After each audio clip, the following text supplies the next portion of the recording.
आकाशवाणी నేను మొన్న వాద్య खाखूंगी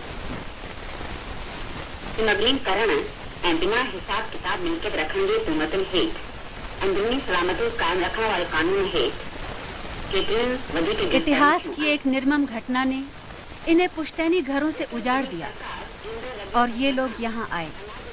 10 लाख से कुछ ज्यादा लोग।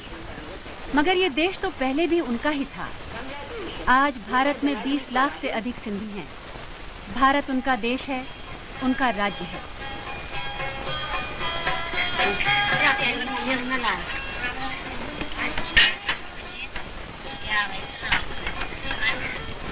वे एक भाषा बोलते हैं, अनेक भाषाएं समझते हैं।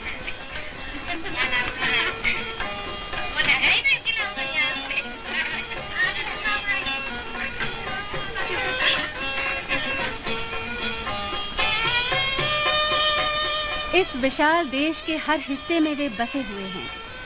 कहीं बड़ी तादाद में अपने ही मोहल्लों में अपनी विशेष संस्कृति झलकाते हुए, तो कहीं आटे में नमक के बराबर। मगर हर कहीं वे अपने देश भाइयों के साथ सुख दुख में एक हैं।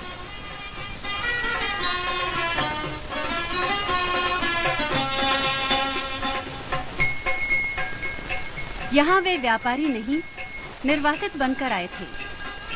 अपने साथ वे लाए थे इतिहास का एक टुकड़ा, एक संस्कृति, जीवन का एक ढर्रा, जीने की अदम्य चाह और मांग कर खाने से सख्त नफरत।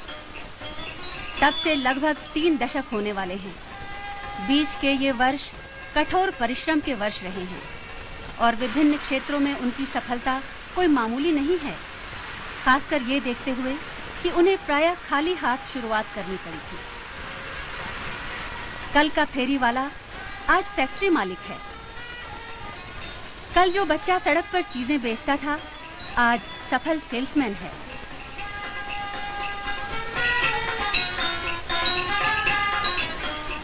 कई के पास पुश्तैनी पेशे का अनुभव था जो नए कारोबार की नींव बना। मसलन शिकारपुरी महाजन को हिसाब लगाने में कमाल हासिल है। 2 सदियां पहले भी उसकी हुंडियां दूर विदेश की मंडियों में सकारी जाती थी। आज भी वो अपना बही खाता अपने पुरखों की हटवाणका लिपि में लिखता है।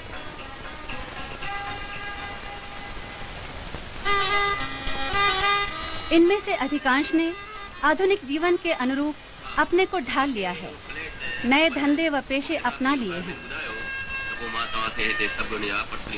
ओनरशिप फ्लैट्स की प्रथा सिंधियों की ही सूझ थी।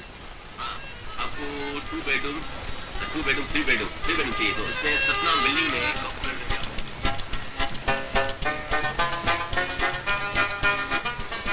कुछ ने विदेशों में अपने भाई बंधुओं के साथ कारोबार में हाथ बटाकर भरपूर कमाया।